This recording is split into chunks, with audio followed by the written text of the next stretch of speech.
Morning, everybody. Icy here. Yeah, I'm just going to do a quick one today. I was recently reading about this lady in Hartford, Connecticut. Very tragic. Her son was killed several years back, and now her own granddaughter, who was a child of that son, has been killed, and it was from gun violence. So my heart goes out for the family.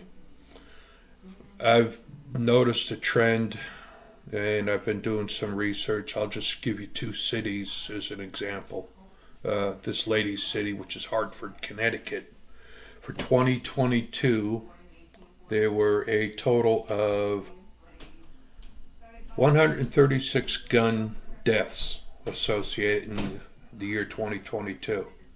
Yet, there were 357 deaths caused by automobiles.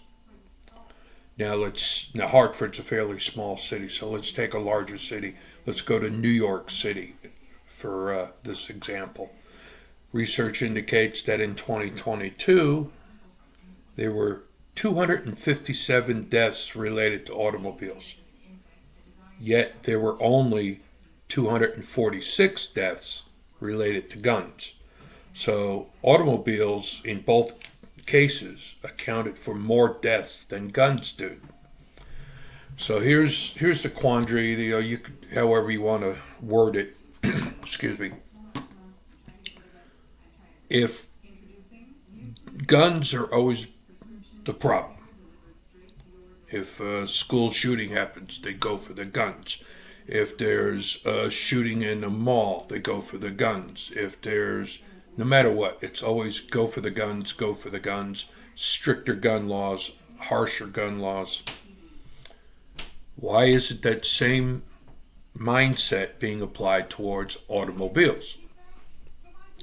Simple. Automobiles are necessary. They're a tool. Gee, guns are necessary. They're a tool. Maybe not as necessary or as prevalent as an automobile. Everybody drives.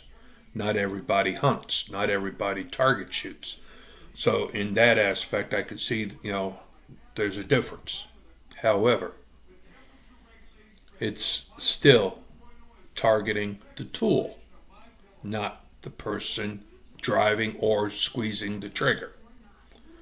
That's the mindset. That's the mentality. That is what has to change. You had that individual that took an SUV and drove through a small town. Kids on parade. I think it happened last year. And he drove through, mowing through the crowd with the car, the SUV. And then he took off, and they got him, and he was arrested. Nobody targeted the SUV for killing all those people. Why? Because they know that it was the driver that was responsible. The same thing should be held accountable for guns. Number one, guns are easy to obtain. If you're a criminal, piece of cake. No paperwork, no background check.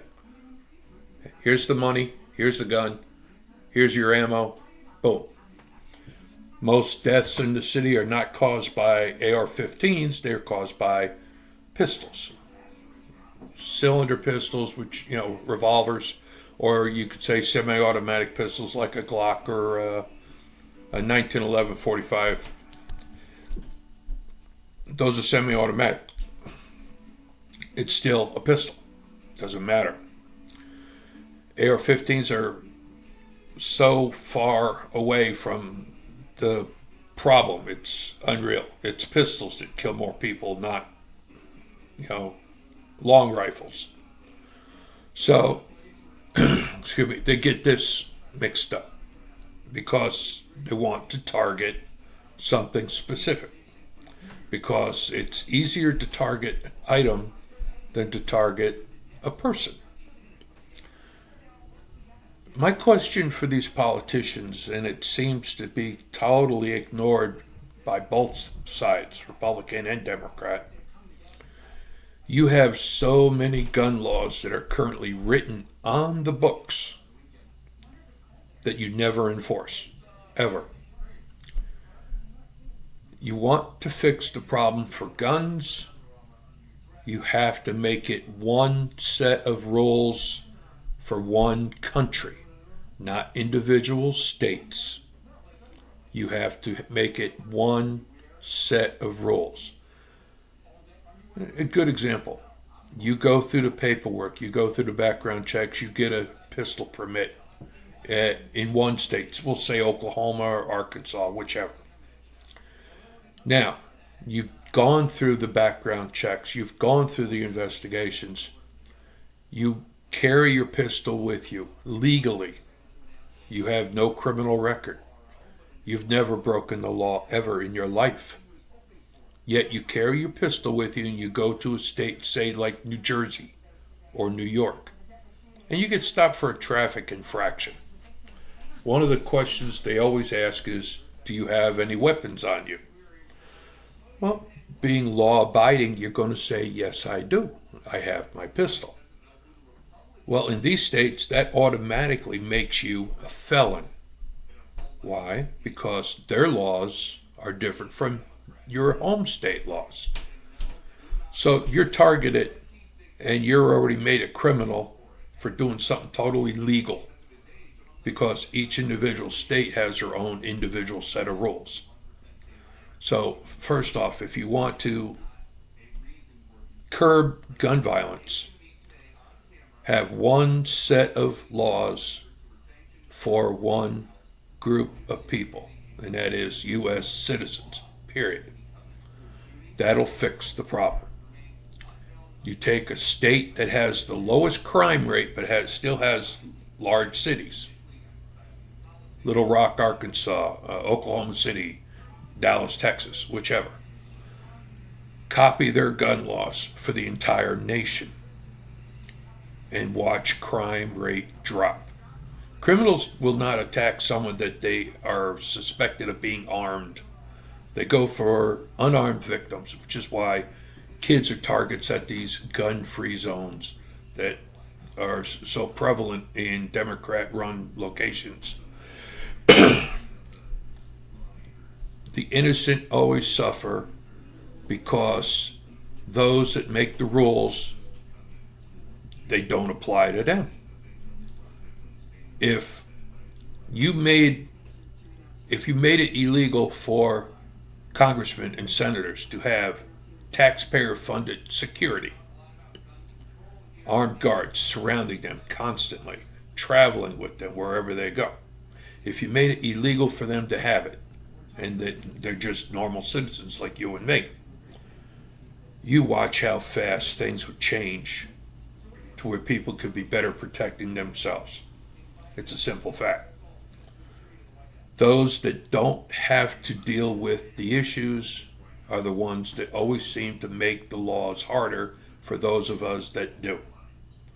Now, I'm blessed. I've never been shot at. I have had a gun twice pulled on me, so it happens. But if I had the ability to carry a pistol at the time, it might have been a different story. I wouldn't, you don't cower in fear, you don't turn the other cheek, you don't surrender, you fight. But you have to, look at, your surroundings, who's going to be with you. Are you the only one that's going to be fighting? Are you protecting someone other than yourself? A guy can charge in like a bull in a china shop, but he's not going to act that way when he's trying to protect his wife and children. Okay, so it's a different mindset. It's also a different set of training. Those of us that were in the military, we have a different mindset from those of us that have never experienced that. So you have to take a lot of things into account.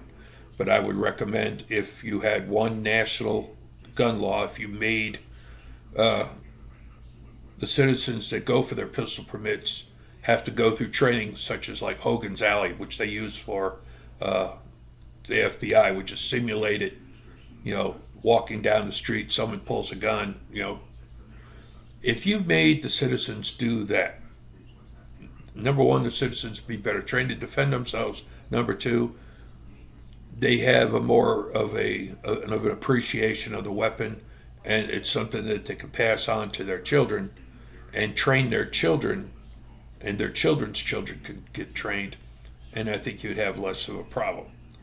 Like I said, criminals go for innocent victims. They don't go for people that they suspect could actually harm them.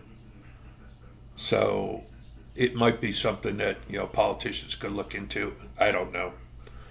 Uh, Other than that, have a good day. I pray you stay safe.